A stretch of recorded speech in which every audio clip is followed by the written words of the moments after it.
Sin más preámbulos, doy paso a nuestra invitada, la fiscal especialista de Trata y Tráfico de Personas, Beatriz Sánchez Álvarez. Gracias, Beatriz, por tu presencia.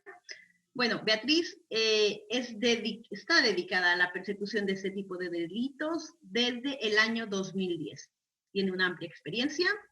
En este año fue nombrada fiscal delegada de Extranjería de Madrid, en cuyo ejercicio celebró juicios contra criminales dedicada a la trata de personas, como la liderada por el conocido Cabeza de Cerdo.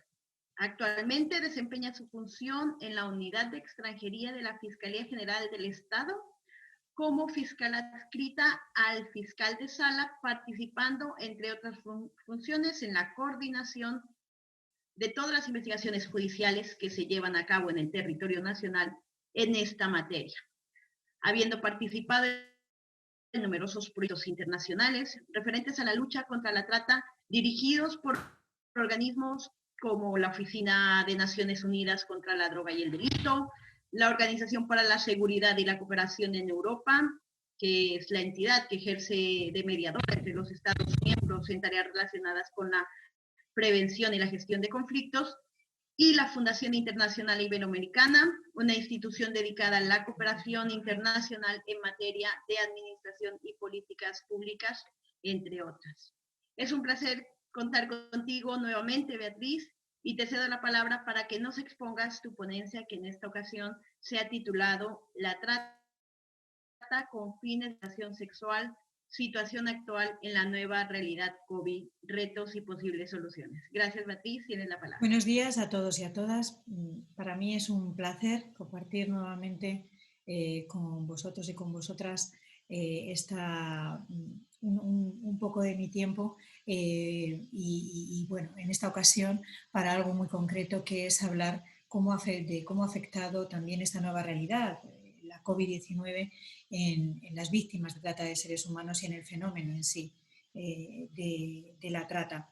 Me gustaría dar la enhorabuena a la organización, porque en tiempos tan complicados realizar unas jornadas, organizar algo de este tipo siempre es complejo, y de verdad se agradece mucho el que podamos seguir en contacto, aunque sea en distancia. Este año me pierdo la ciudad de León, que siempre me acoge con todo el amor del mundo y en la que donde siempre estoy encantada de volver. Pero bueno, vamos a utilizar las herramientas que tenemos y bueno, quería compartir con vosotras y con vosotros lo que hemos venido haciendo durante esta nueva situación y cómo vemos esos nuevos retos a los que nos enfrentamos. Voy a intentar compartir un PowerPoint que tengo preparado para compartirlo con vosotros. A ver, aquí.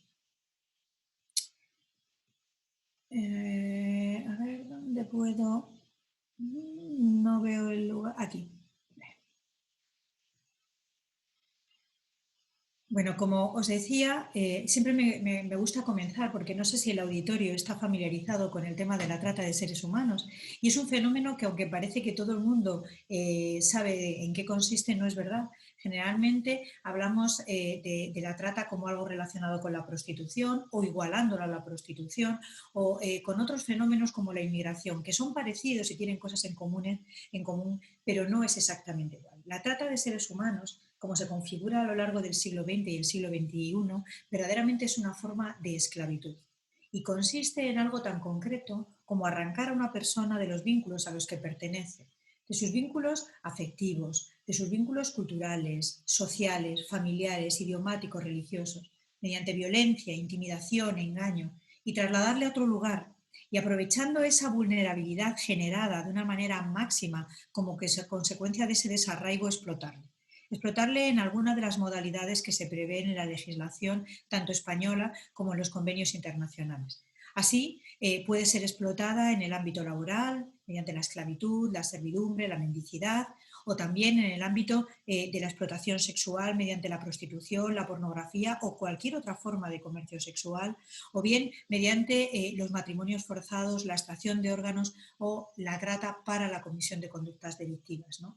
Todo esto hace pensar que efectivamente siempre ha existido esclavitud en el mundo, o por lo menos lleva existiendo desde hace por lo menos 3 siglos. Pero lo que sí es cierto es que a lo largo del siglo XX y XXI se conforma de una manera especial y se conforma por una serie de características y circunstancias que confluyen en un momento histórico, ¿no?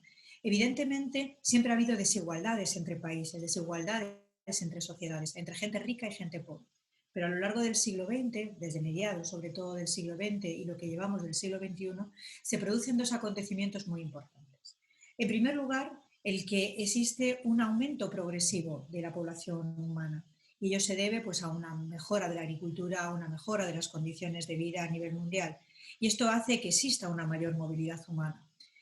Pero además suceden otros dos factores muy importantes, y es la posibilidad de la información, es decir, el acceso a los medios de comunicación. Antes había pobres y había ricos y situaciones de personas que vivían en la pobreza y en una manifiesta riqueza, pero sin embargo no se conocía porque los medios de comunicación no eran accesibles a todo el mundo. Actualmente esto no sucede así. Por muy lejos que te vayas, aunque te vayas a Burkina Faso, aunque te vayas a Mali, vas a encontrar cada X número de poblados una televisión, internet, algo que te va a comunicar con el exterior, con lo cual vas a conocer cómo se vive en otro lado. Y surge el legítimo deseo de mejorar tu vida y la de los tuyos, yendo hacia ese lugar donde se vive mejor, donde hay más posibilidades, no solo económicas, sino también culturales, sanitarias, de todo tipo. Por otra parte, los medios de comunicación se han visto favorecidos enormemente. Antes, para viajar de España al Cuerno de África tardábamos toda una vida. Ahora se puede ir en unas pocas horas. Y por último, existe un factor también determinante, y son las guerras. La mitad del planeta se encuentra en una situación de guerra o de conflicto bélico declarado o no. Esto hace que la propia maquinaria de la guerra necesite de esclavos, de personas que surtan las filas de los propios combatientes o surtan sus necesidades, ¿no? De alimentación, de comida, de simplemente cuidado personal. Pero además de los que están en la propia guerra, que ya hemos oído hablar de los niños soldados que son captados por estas maquinarias, surge otro sector de la población que quiere huir de esta guerra porque ve en peligro su vida y la de los suyos.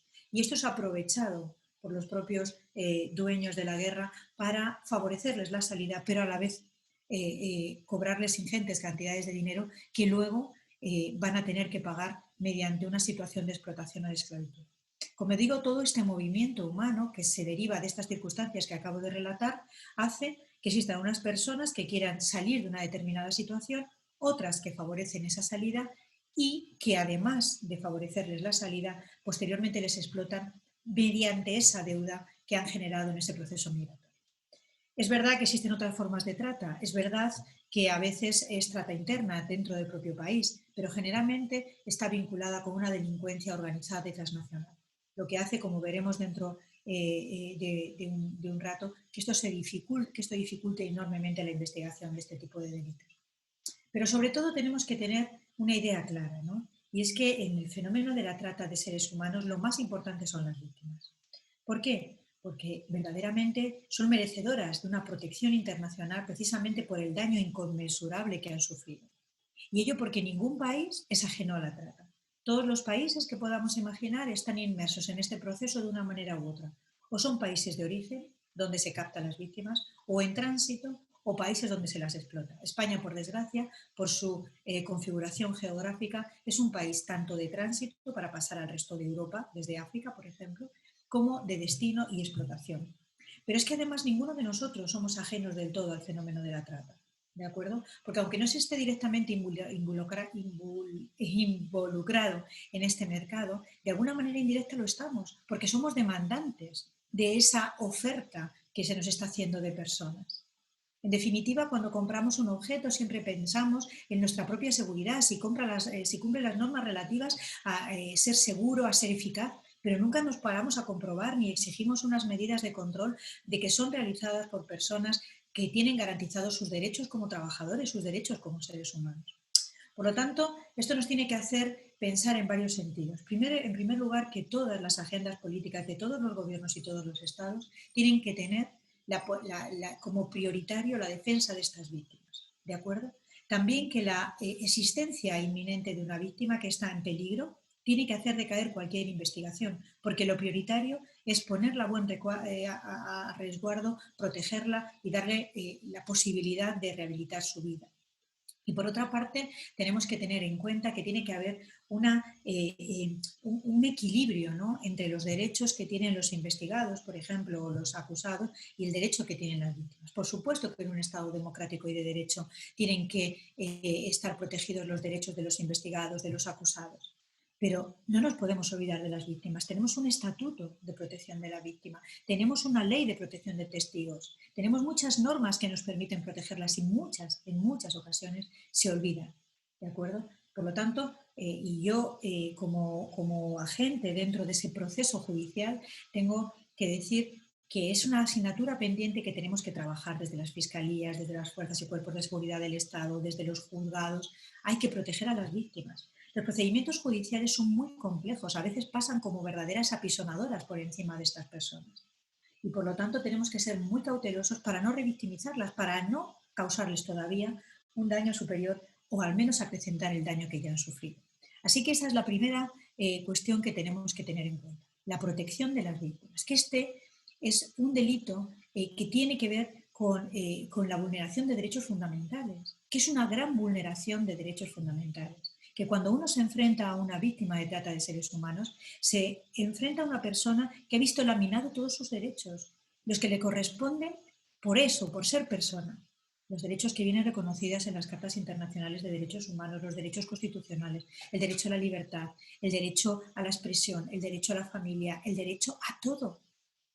Se convierten, como su propio nombre indica, en mercancías, en cosas, se cosifica a la persona, se la priva de la dignidad. Por lo tanto, es algo fundamental, es un delito contra los derechos fundamentales, es una gran invasión de los derechos humanos. Y esto no se nos puede olvidar y tiene que estar por encima de los problemas migratorios y por encima de cualquier otra cosa, de las investigaciones, de cualquier otra cosa. Hay que proteger a las víctimas. ¿Qué ha pasado? Y entro ya en el centro de la exposición. ¿Qué ha pasado durante la situación de confinamiento y qué está pasando ahora? ¿Y qué preveemos que va a pasar en el futuro? Cuando se decreta el estado de alarma y el 13 de marzo nos metemos todos en nuestras casas, de repente nos damos cuenta de que algo tenemos que hacer, también desde aquellos que luchamos de una manera directa contra la trata de seres humanos. Nos damos cuenta, por parte de la Fiscalía General del Estado, se nos encarga la unidad de extranjería de la Fiscalía General del Estado, bueno, en general se encarga a todas las unidades especializadas que realicemos un estudio sobre de qué manera va a afectar en nuestro trabajo y en los delitos con los que trabajamos esta situación de confinamiento y qué preveemos que va a suceder en el futuro cuando salgamos de esta situación, pero todavía estemos en una situación de pandemia o pospandemia. Como consecuencia de este estudio que se me encarga, entro en contacto con el resto de los fiscales y las fiscales delegadas de extranjería de cada una de las provincias para que me reporten una información en relación a lo que están viendo en cada una de sus provincias. Y también me pongo en contacto con diferentes ONGs con las que trabajamos habitualmente para ver qué está sucediendo, qué están viendo ellos. Y nos damos cuenta que la explotación, que la prostitución, ahora estoy hablando fundamentalmente de trata con fines de explotación sexual, pero también de fines de explotación laboral. Nos damos cuenta de que la explotación sigue existiendo. En concreto, con respecto a las mujeres que están ejerciendo prostitución a manos de tratantes y proxenetas, existen diferentes escenarios, ¿no? Existen mujeres que efectivamente al producirse el cierre de esos clubes o de esos pisos de prostitución se ven en una situación de calle. Una situación de calle absolutamente desamparadas porque no tienen dónde acudir. Recordemos que cuando hemos empezado a hablar del delito de trata de seres humanos lo describía como un desarraigo total. Aquí no tienen a nadie, no conocen a nadie, no tienen un lugar donde llamar, no tienen un teléfono al que remitirse, no tienen un duro, no tienen un euro con el que comer y se quedan en situación de calle. Quizá estas sean las más afortunadas porque reciben, digamos, la asistencia inmediata de las instituciones y de los organismos no gubernamentales que se encargan de estas mujeres. Quizá estas hayan sido las más afortunadas. Pero también sabemos que hay personas, que hay mujeres que estaban en contacto con estas ONGs especializadas en trata que de repente han desaparecido, que no saben dónde están, que ya no tienen sus teléfonos, que los teléfonos que tenían ya no contestan. Con lo cual suponemos que han sido trasladadas a otros lugares o permanecen en los lugares donde habitualmente ejercían prostitución, pero en una situación de incomunicación y desasistencia. De hecho, a lo largo del confinamiento hemos tenido casos como uno que puedo comentarles, ¿no? En el que en un momento determinado la compañía de electricidad recibe una llamada desde un club de alterne diciendo que se han quedado sin luz.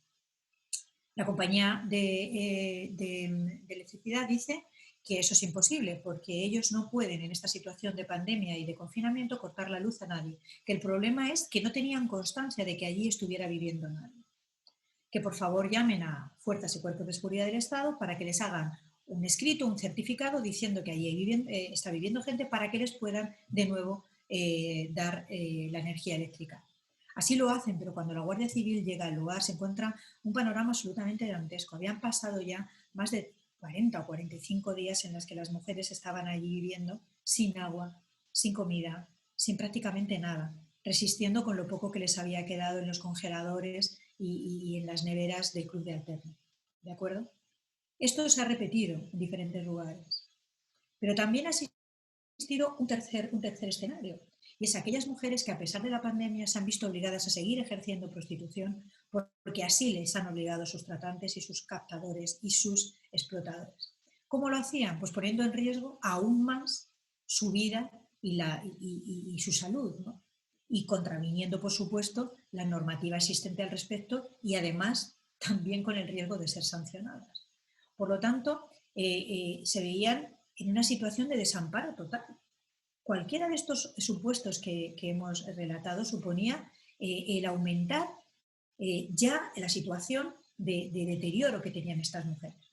Así que, ante esta situación, bueno, en el campo laboral también nos encontrábamos con otros supuestos, sobre todo en aquellas personas que estaban trabajando en el campo en situación de explotación y esclavitud y que vivían hacinados en un lugar donde desde que aparece el confinamiento ni siquiera se les suministraba comida, que no podían ir a trabajar ni siquiera por un plato de comida en ningún sitio porque estaban confinados y además era una situación irregular. Por lo tanto, como podéis entender, esto era una situación que nos desbordaba y que teníamos que de alguna manera y en la medida de lo posible atajar. Ni que decir tiene que la investigación era prácticamente imposible, porque primero todo el mundo nos cerrábamos en casas, incluso aquellas personas que estaban en situación de explotación estaban recluidas. La policía contaba y las fuerzas y cuerpos de seguridad del Estado contaba con escasísimos medios y efectivos para poder salir a la calle. Las ONGs tampoco podían salir con sus unidades móviles, hasta que, bueno, en un posterior momento, desde el plan de contingencia, ¿vale?, se pudo considerar a estas ONGs como servicio esencial y pudieron de nuevo salir a la calle a poder prestar la ayuda mínima que podían prestar. Por lo tanto, lo que hicimos para favorecer estas investigaciones y sobre todo las investigaciones nos importaban menos. Esas investigaciones para lo único que queríamos que se realizaran era para que se encaminasen a la detección de víctimas y poder protegerlas también en esta situación. Así que se nos ocurrió algo que hemos estado realizando durante todo el confinamiento y que, bueno, ha dado ciertos resultados.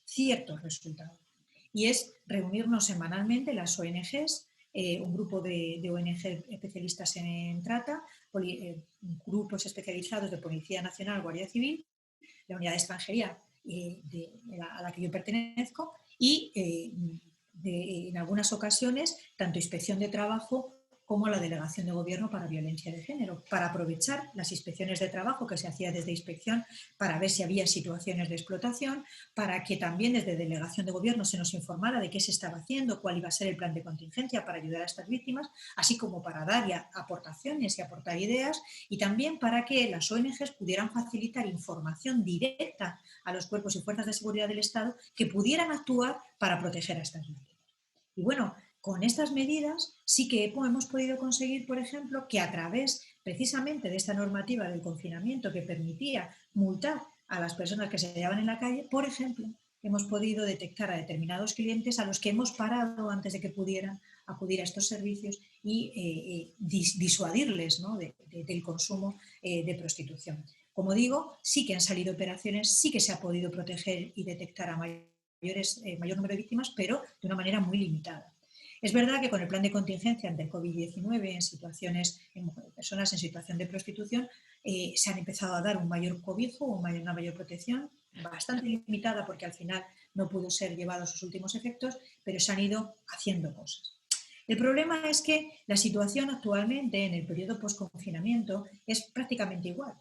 Seguimos sin poder, se siguen sin poder abrir los clubes, existen restricciones horarias y por lo tanto una limitación hasta las 12, 11 o 10 dependiendo de las provincias, con lo cual bueno, pues seguimos teniendo a las mujeres perdidas. No sabemos en muchas de ellas dónde están ni qué se está haciendo con ellas.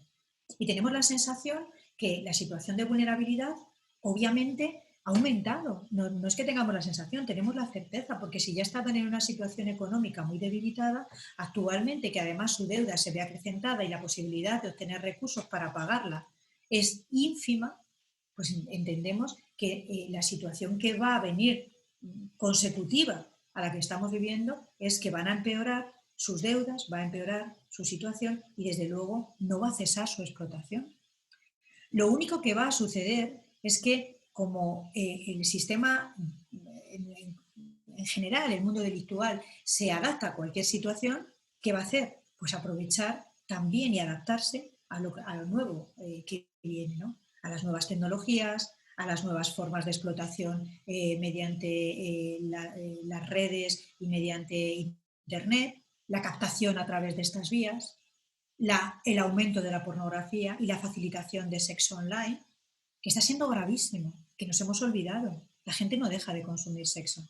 Y las personas que ejercen pornografía desde un punto de vista de explotación, que las hay muchas, están en un mundo absolutamente oscuro, en el que todavía prácticamente no hemos entrado por la dificultad de los medios de investigación que supone.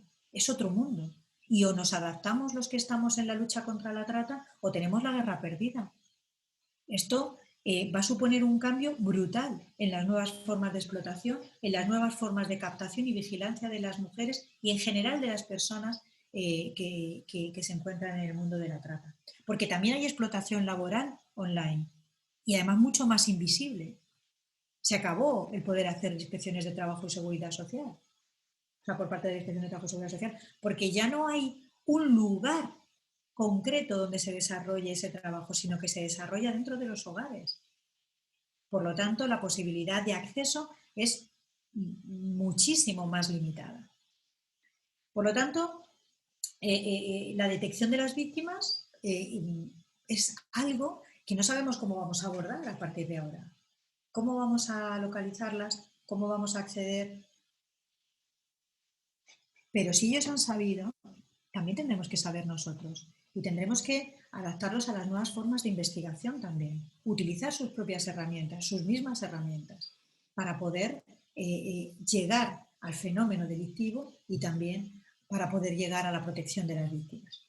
Esto nos une con algo que nos parece muy importante y que, digamos, ya hemos visto cuál es la situación, que es fundamentalmente un aumento de la vulnerabilidad de las personas en una situación económica deteriorada, personas que además en muchos casos son inmigrantes, que además también lo son en una situación de irregularidad, que por lo tanto el acceso a un papel va a ser muy complicado, que de hecho los que ya estaban en un proceso de adaptación, de rehabilitación, incluso intentando conseguir esa situación administrativa regular y conseguir sus papeles de permiso de residencia y trabajo, se han visto paralizados porque está colapsado el sistema totalmente.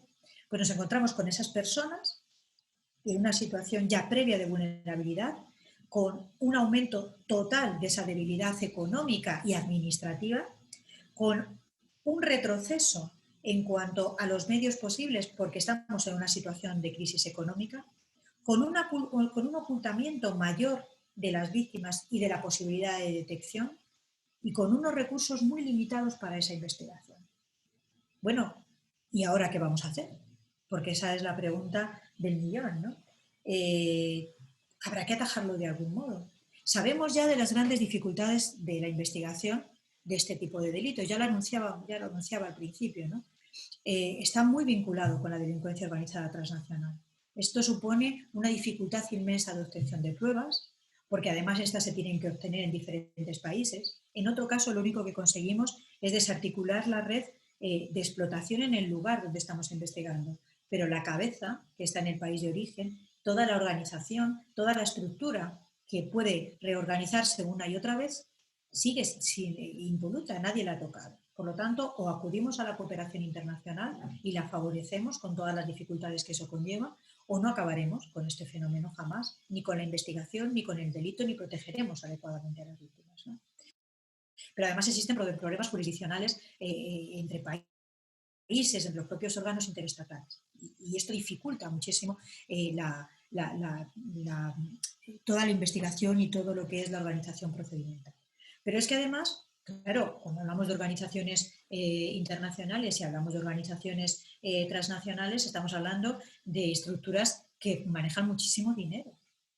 No en vano, la trata de seres humanos es la actividad delictiva más lucrativa después del tráfico de armas y al mismo nivel que el tráfico de drogas. Con lo cual estas organizaciones manejan ingentes cantidades de dinero que hacen que las posibilidades que tienen de sustraerse de la acción de la justicia y evadir las consecuencias es muchísimo mayor que la capacidad económica que tenemos aquellos que debemos luchar contra ellos.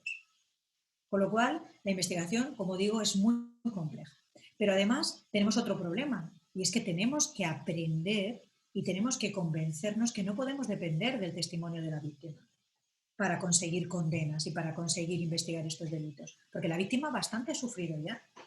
Es que no podemos exigir a una persona que está atemorizada hasta el extremo de ser explotada y no denunciar, que colabore con nosotros.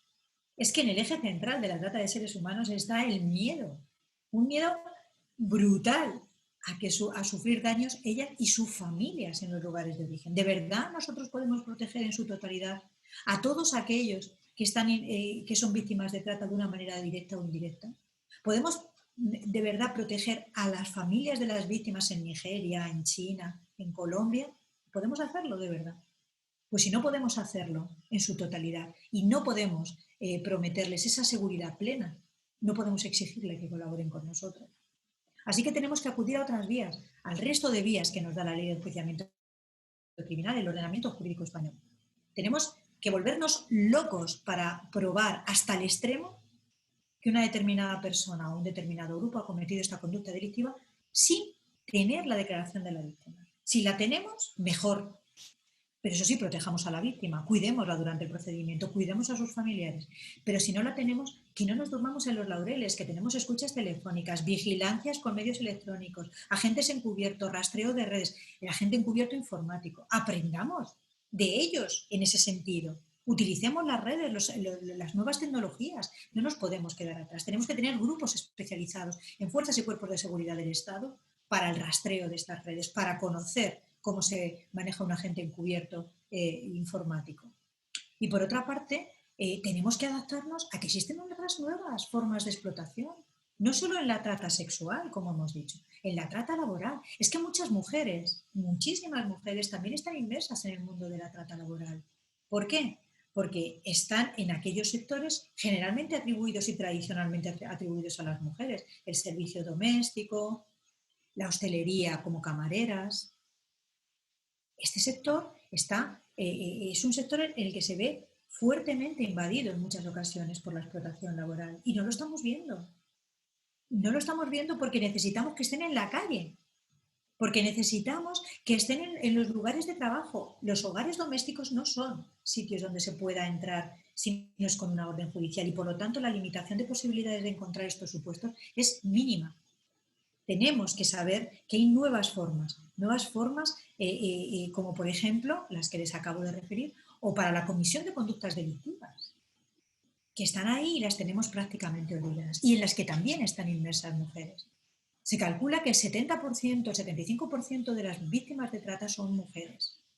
Y en el caso de trata con fines de explotación sexual, entre el 80 y el 95% son mujeres y especialmente mujeres y niñas. Por lo tanto, este es uno de los retos que tenemos que abordar y que en ello estamos trabajando, ¿no?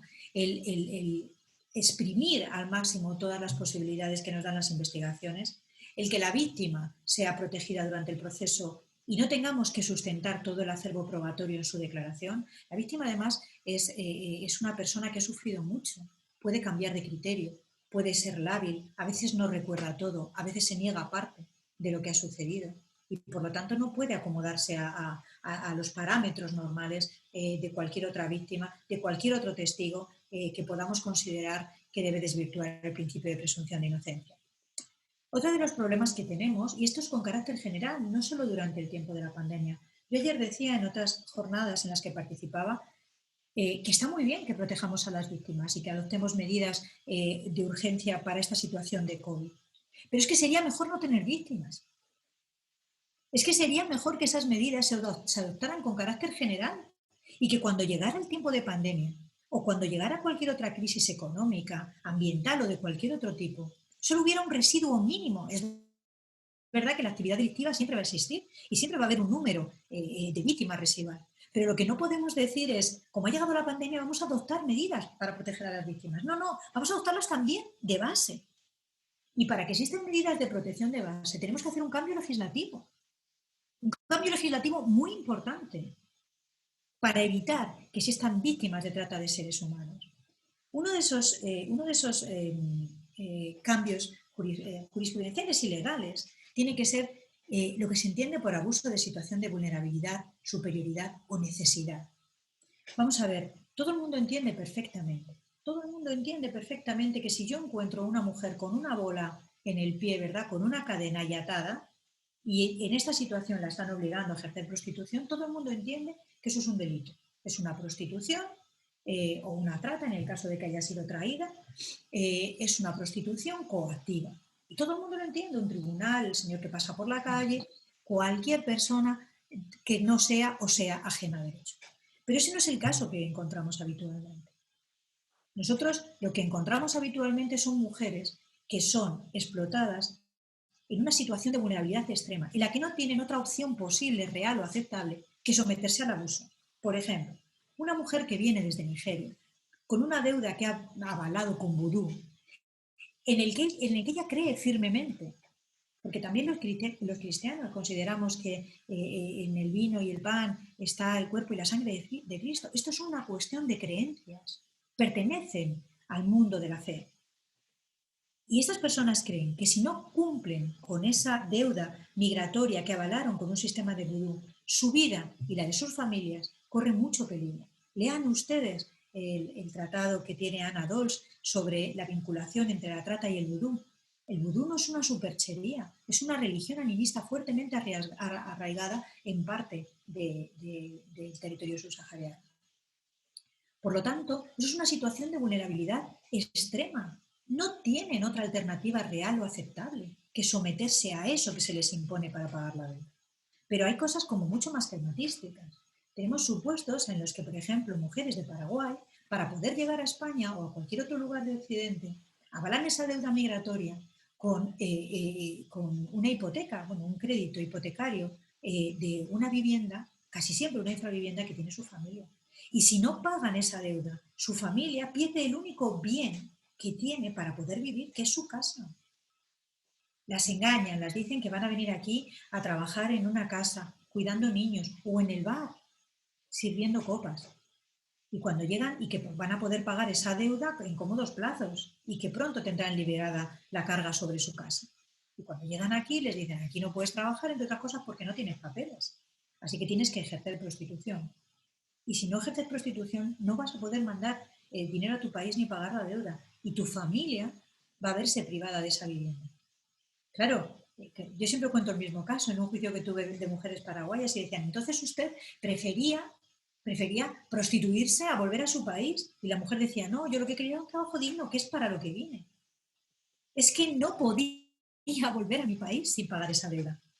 Porque yo vine aquí para salvar mi economía o mejorar mi economía y la de mi familia, no para empeorar la situación de pobreza extrema en la que ya se encontraban. Pero si dejamos al arbitrio de las personas que deben juzgar estos delitos lo que se debe entender por la situación de necesidad o de vulnerabilidad, corremos un grave peligro, porque entramos en el ámbito subjetivo de consideraciones y porque eso exige ponerse en el lugar del otro. Lo que es para ti una determinada situación no es la misma que para la otra persona. porque tu situación no es la misma que aquella. Supone hacer un juicio de valor que creo que no debe realizarse. Deberían existir unos indicadores, como sucede en otros muchos derechos, en los que no se dijera situación de necesidad, de vulnerabilidad, que no exista otra alternativa real o aceptable. ¿Qué es real o aceptable? ¿Aceptable para quién? Para mí puede ser aceptable volver a mi país y perder mi casa, porque no me puedo imaginar prostituirme. O a lo mejor no, me puedo poner realmente en la piel de esa persona. ¿Quién hace esa valoración? Por lo tanto, no tiene que dejarse a esa valoración subjetiva, la necesidad o la vulnerabilidad. Tiene que existir unos cánones, unos indicadores que se reflejen en la propia ley. Una persona que está irregular y en situación, que está en situación administrativa irregular extranjera y que no tiene a nadie conocido en este país, ya está en una situación de vulnerabilidad. Póngalo usted en el tipo penal. No hay que valorarlo. Una persona que no cobra el salario mínimo vital, una persona que tiene un número de hijos determinado, tiene que especificarse para que no dé lugar a error. Por otra parte, aunque se dice en el propio artículo 177 bis que la situación de superioridad o el abuso de una situación de superioridad o de vulnerabilidad es uno de los medios comisivos, ya les digo que es una de las puertas más claras por donde se escapan casi todas las sentencias absolutorias. Porque aunque el consentimiento de la víctima de trata de seres humanos es irrelevante, y así lo dice el propio tipo, y es irrelevante porque ha sido obtenido de una manera falaz, no ha sido un consentimiento válidamente obtenido.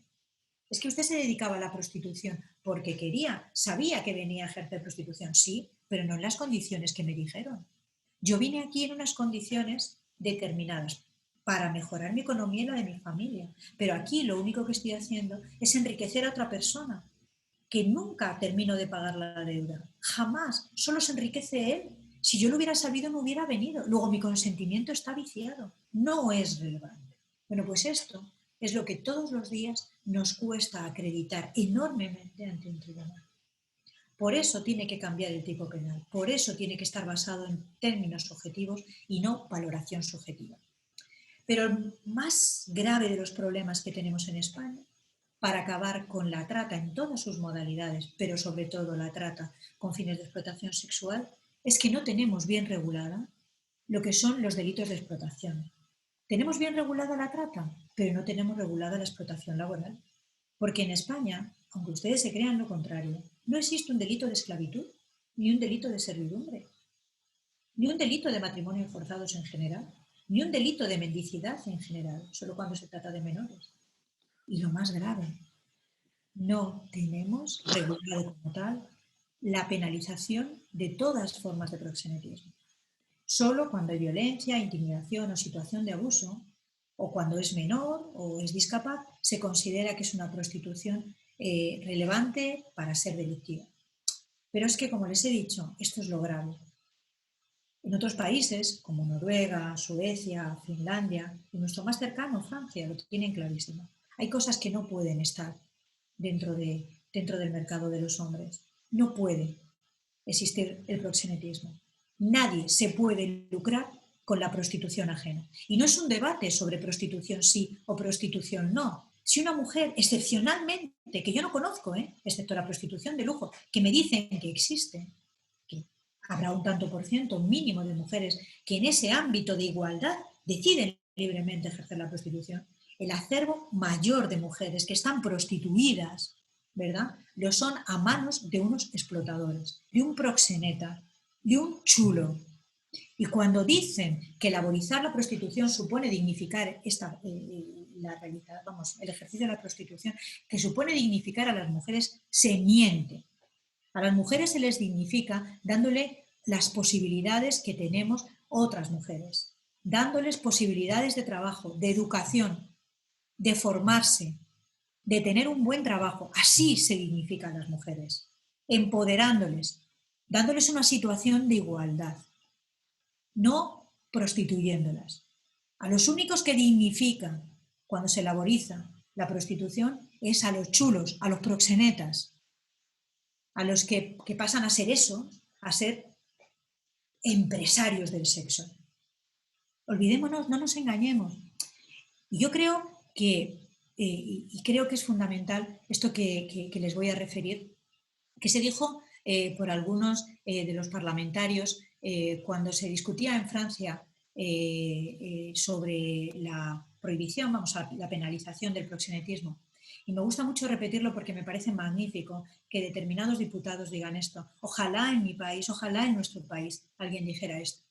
Una sociedad respetuosa con los derechos fundamentales, que surgen desde el reconocimiento de la dignidad humana, no puede aceptar la compra del cuerpo de un ser humano en ningún caso, ya para convertirla en vientre de alquiler, ya para disponer de alguno de sus órganos o fluidos, ya para convertirse en un instrumento sexual.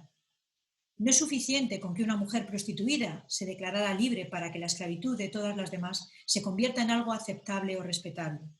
Y decir que las mujeres tienen el derecho es esconder el hecho de que los hombres tienen derecho a comprarlas. Reflexionemos sobre estas frases porque de verdad hay cosas que no puede permitirse que estén en el comercio de los hombres.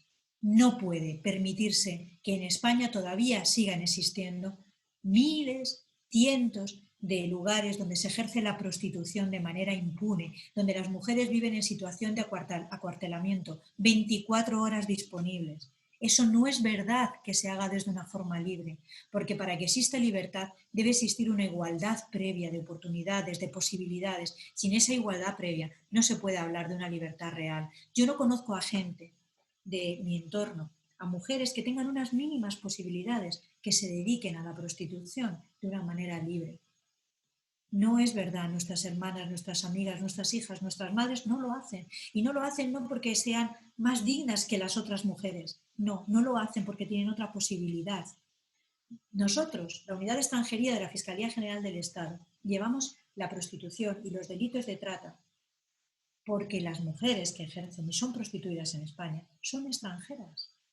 Aquellos países que tienen laborizada la prostitución, como son Países Bajos y Alemania, y que exhiben a mujeres de manera infame como si fueran mercancías y chorizos en sus barrios rojos, paséense ustedes a ver si ven holandesas o inglesas o alemanas. No, las mujeres que están ahí son mujeres de países en muchas ocasiones sudamericanos, rumanas, países asiáticos, mujeres de lugares que están en países en vías de desarrollo. Esto nos tiene que dar la primera pista. Y la segunda pista nos la tiene que dar el hecho, como por ejemplo lo que estamos observando actualmente. Hace 3 años en España no había mujeres venezolanas ejerciendo prostitución, o las había escasamente. Ahora tenemos un gran número de mujeres venezolanas ejerciendo prostitución en España. ¿Por qué? Porque su situación económica es brutal y vienen aquí a ser explotadas. Y por otro hecho fundamental, y es que al cabo de los años de que estas mujeres están ejerciendo prostitución, nos encontramos con la penuria de que siguen en una situación económica absolutamente deplorable. ¿Dónde está el dinero que han obtenido? Y no estoy hablando de un sector que se lo gaste en nada, pero si viven acuarteladas, si viven solo para el ejercicio de la prostitución, si duermen 3 horas y el resto están en la calle. No se lo han gastado, se lo han dado sus proxenetas, que eso sí tienen buenos coches y buenas casas. Así que, por favor, cuando opinemos sobre la prostitución, de verdad, informémonos, leamos, veamos qué ha pasado en esos países donde se ha laborizado, veamos qué sucede en los países, porque a mí siempre me preguntan, bueno, ¿y estos países en los que se ha laborizado y que parece, bueno, por cierto, que no las dan de alta? Y no las dan de alta, solo me parece que el último estudio que hubo en Alemania, que yo leí, había como 44 mujeres dadas de alta en ese apartado. ¿Por qué? Porque no hay ningún contrato que verdaderamente sustente un contrato de prostitución que sea garantista de los derechos de estas mujeres y que garantice la seguridad y higiene en el trabajo. ¿Qué van a poner en ese contrato? Que si no hace lo que un señor les dice por 30 euros, las van a poder despedir sin ningún derecho. Que van a tener que someterse a cualquier conducta sexual, por vejatoria que ésta sea, por 30 euros. ¿Qué van a poner? Que si no quieren utilizar preservativo, que no lo utilicen, porque no pasa nada. ¿De verdad eso lo puede contener cualquier contrato que pueda ser inscrito después en la seguridad social? Pues por eso, yo muchas veces lo que me doy cuenta es que cuando la gente opina desde un lado de vista de un feminismo desconocedor de lo que es verdaderamente la prostitución y la trata de seres humanos, desde un buenismo que no se ajusta a la realidad. Yo como feminista reclamo eso, la dignidad de las mujeres, la igualdad de las mujeres, pero de verdad, la libertad de elección desde esa igualdad y desde ese compromiso. Por lo tanto, tampoco nos tenemos que ir muy lejos para saber qué es lo que tenemos que hacer en concreto con la prostitución. Pues es penalizarla en todas sus formas, el proxenetismo me refiero. ¿Y cómo lo podemos hacer? Pues como dice el Tratado de Nueva York, del que somos parte, penalizando cualquier lucro con la prostitución ajena. Es muy fácil, pero no se entiende, porque yo me acabo de leer el nuevo anteproyecto de ley de garantía de las libertades sexuales, que hace una modificación del artículo 187 y 188 y vuelve a hablar de lo mismo, de explotar la prostitución de otra persona. El lucro obtenido por la explotación, no por la explotación, no por la prostitución, mire usted. Que no tengo que probar la explotación, que no tengo que probar que se la está sometiendo a unas condiciones vejatorias, que eso ya se presume. Así que acabemos de una santa vez con esta falacia, terminemos con la prostitución. Y así, cuando venga la siguiente pandemia, tendremos muchas menos víctimas de trata con fines de explotación sexual y de trata con fines de explotación laboral y de trata o de prostitución coactiva. Será la mejor medida que tengamos en la siguiente pandemia para proteger a las víctimas. Y por último, decirles que es importantísimo acabar con la demanda, la desincentivación de la demanda. Somos el tercer país del mundo consumidor de sexo a cambio de dinero. Y esto es porque tenemos unas políticas públicas que no lo dejan claro. Es que si tenemos 200 clubes de alterne de aquí de Madrid a Cuenca, ¿verdad? Pues no le puedes explicar a tu hijo de 20 años que eso está mal, que eso no está bien, que no es tratar bien a otro ser humano, a una mujer en concreto. Así que hay que tener medidas preventivas de concienciación y de sensibilización a la ciudadanía para advertirles desde que son pequeños, desde las casas, desde los colegios, desde las televisiones, desde las redes, de que hay que acabar con esta situación de esclavitud que no nos la podemos permitir en el siglo XXI, que estamos hablando de derechos humanos, como decía al principio. Así que, para resumir, lo que desde la Fiscalía General del Estado y en concreto desde la Unidad de Extranjería llevamos pidiendo es, para acabar con esto de una manera total, también en tiempo de pandemia, es una ley integral contra la trata, que está dentro del Pacto de Estado y que esto supondría la evitación de la dispersión de la normativa, de hacer un abordaje integral de la trata desde medidas preventivas, de persecución penal coherente, de protección y reinserción social de las víctimas adaptadas a sus circunstancias, a su idiosincrasia, así son víctimas de trata sexual, laboral, de matrimonio forzado, si son mujeres, si son niñas, si son transexuales, si son hombres, que sean adaptadas a cada uno de los supuestos y, por supuesto, que cubran todas las modalidades de trata, que algunas las tenemos verdaderamente olvidadas.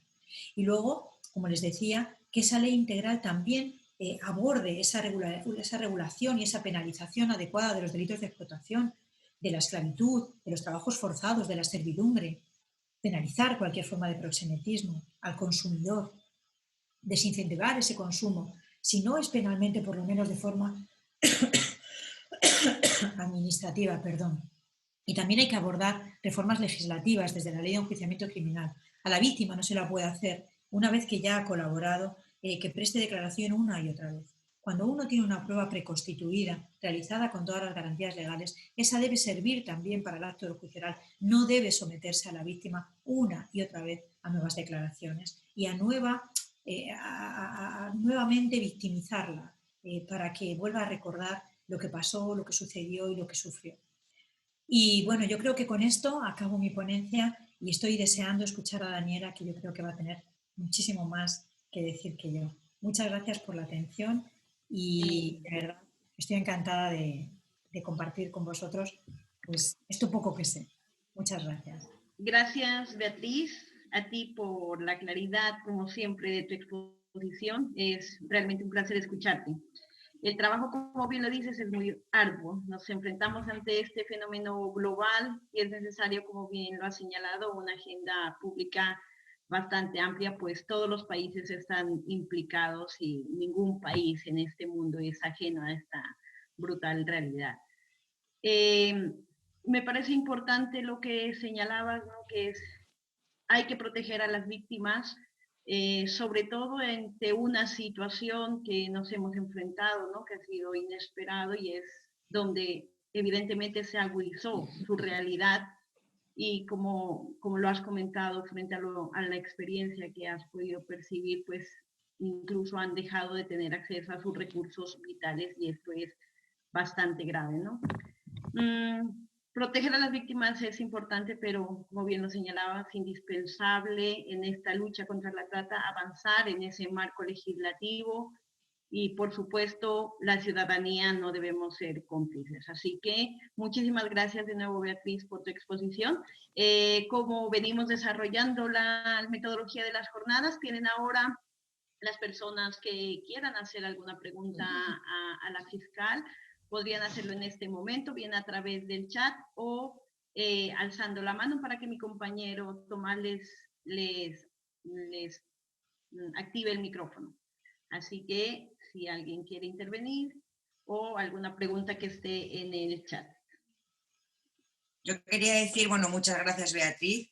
Me ha encantado tu ponencia, como siempre. Y yo, una cosa que o sea, cuando nos comentas, das muchas soluciones y das muchas opciones para la lucha contra la trata. Pero ¿cuál es el problema? O sea, no queremos luchar el Estado o los estados contra la trata porque parece que las dificultades surgen por la legislación, pero ¿por qué no se cambia esa legislación? No sé si me explico. Sí, te he entendido. Pues yo creo que hay diferentes factores, ¿no? Lo primero es que las víctimas de trata es un sector muy marginal, considerado como, es decir, como algo que me vais a perdonar que no da votos. La mayoría son mujeres en ámbitos de prostitución, extranjeras, en situación de irregularidad. Es que ahora mismo hay una dinámica, por ejemplo, muy importante contra los migrantes. Es que estamos viendo lo que está pasando en Arguineguín, por ejemplo, ¿no?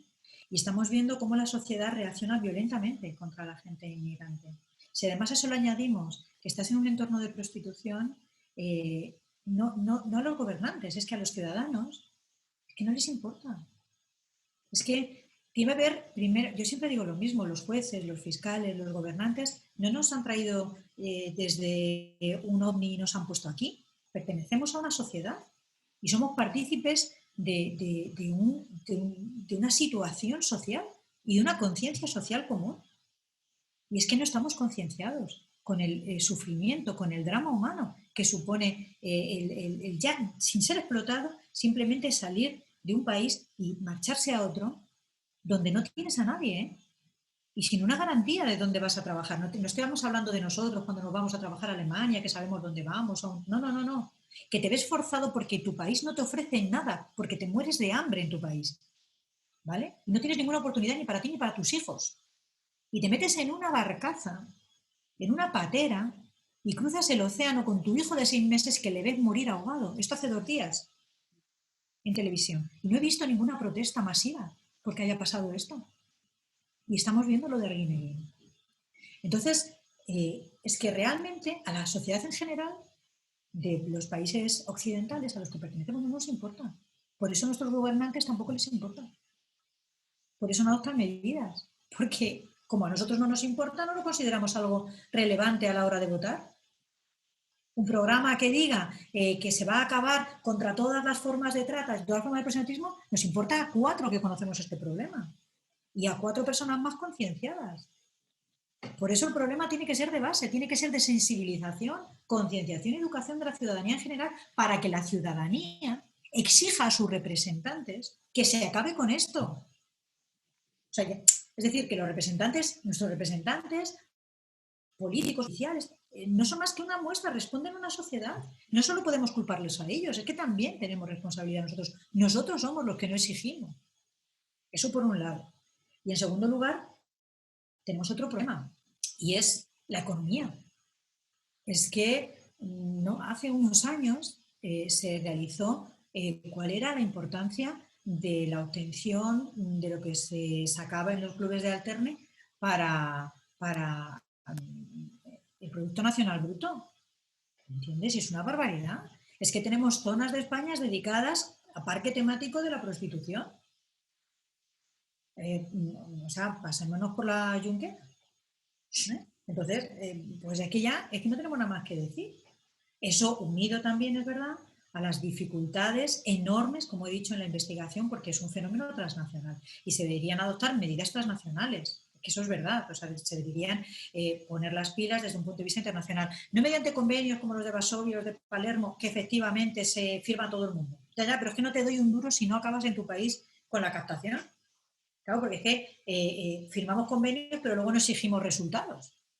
Y firmamos la Carta de Derechos Fundamentales y de Derechos Humanos, pero no importa, que solo los derechos humanos son para nosotros, para la parte buena del mundo, para los favorecidos, para los que no necesitamos la Carta de Derechos Humanos, ¿no?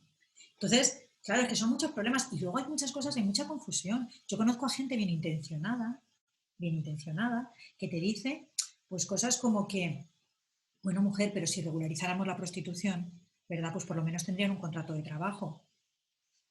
Y además la mujer es libre, ¿verdad?, de decidir ejercer la prostitución. Y dices, pero ¿tú conoces a las mujeres que ejercen prostitución? ¿Les has dado la posibilidad de hacer otra cosa, una posibilidad real? ¿Les has dado términos de igualdad? Claro, es que es desconocer el fenómeno. Y esto desde un punto de vista bien intencionado. Y luego otras manifestaciones que todos son mismos. Bueno, a ver, que aquí son explotados los chinos, ¿no? En pisos patera, donde trabajan día y noche, pero es que en su país no comen, en su país trabajan, todavía viven peor. Y dices, ya, pero que aquí estamos en un Estado democrático y de derecho. O la democracia y los derechos solo son para ti. Porque es que tenemos como dos velocidades de derechos, ¿no? Y luego está una frase que a mí me gusta mucho, que es los no lugares, ¿no? Los sitios donde que no existan derechos, pues no pasa nada, ¿no? Hay un sector que vive en nuestra sociedad carente de derechos absolutamente y en que nadie se fija porque es ahí como una especie de lodo infame a la que no miramos. Entonces, bueno, son muchas cosas. Pero vamos, desde mi punto de vista, lo fundamental es la sensibilización y la concienciación. Luego, no, también problemas como de recursos económicos. Claro, es que se necesita mucha inversión para acabar con un problema así y para proteger adecuadamente y darles otras oportunidades a las víctimas. Y está prácticamente relegado a las ONGs que hacen un magnífico trabajo, pero no son los únicos responsables económicos de esto, ¿no? Nos hemos olvidado de todo lo que son servicios sociales como instituciones, ¿no? Me refiero. Entonces, pues bueno, es una problemática muy seria, ¿no? Pues sí, lastimosamente es una realidad muy cruel y hay muchísimo por hacer y grandísimos desafíos. Creo que no hay ninguna pregunta relacionada con la temática en específico. Bueno, habría una de un espectador anónimo, hablaba del tratado quedaba entre paréntesis, creo que se refiere el espectador anónimo a profundizar sobre el tratado de Estambul. Pero bueno, no sé si he respondido. Sí, bueno, el Tratado de Estambul efectivamente contempla a la trata con fines de explotación sexual como una forma de violencia de género. Efectivamente lo es. Es decir, no podemos ceñirnos, yo creo que lo que el Tratado de Estambul pone de manifiesto, y así lo tienen que reconocer nuestras legislaciones, y de hecho lo ha reconocido el Pacto de Estado, que la violencia de género no solo es la violencia machista doméstica, ¿no? Está también otras formas de violencia de género, como puede ser la trata, la prostitución coactiva, los vientres de alquiler, en fin, la mutilación genital femenina, que son otras formas de violencia evidente. Y la trata tiene una clara perspectiva de género. ¿Por qué? Pues porque afecta de una manera desigual y desproporcionada a las mujeres. ¿Y por qué esto sucede así? Pues por una sencilla razón, porque la pobreza tiene cara de mujer. Porque solo el 20% de la riqueza inmobiliaria del mundo está en manos de mujeres y somos el 50%, entre el 50 y el 51%. Bueno, pues solo el 20% de las riquezas pertenecen a las mujeres, porque es verdad que cuando en una familia existen recursos limitados y existen varones y existen mujeres, se prima la educación de los hombres frente a las mujeres, porque existe una brecha salarial mundial de más del 17% global, realizando las mismas actividades. Y estoy harta de que me digan, no, hombre, pero si los dos tienen el mismo trabajo, los dos cobran igual. Digo, ya, es que no es así como funciona la brecha salarial. Es que ante los mismos trabajos que necesitan y requieren la misma capacitación profesional, ¿verdad? Pero los unos tradicionalmente encomendados a las mujeres y los otros tradicionalmente encomendados a los hombres, se gratifica más económicamente a los hombres que a las mujeres. Por ejemplo, entre un cajero y un reponedor de un centro comercial. Los reponedores habitualmente son hombres y las mujeres normalmente son cajeras. Bueno, pues se paga mejor a los reponedores cuando la formación que se necesite requiere, no difiere. Y de esto hay cientos de ejemplos. Los tratados internacionales que valoran este fenómeno y, por supuesto, que deben aplicarse las medidas de Estambul de protección y de características como una forma de violencia de género y de violencia.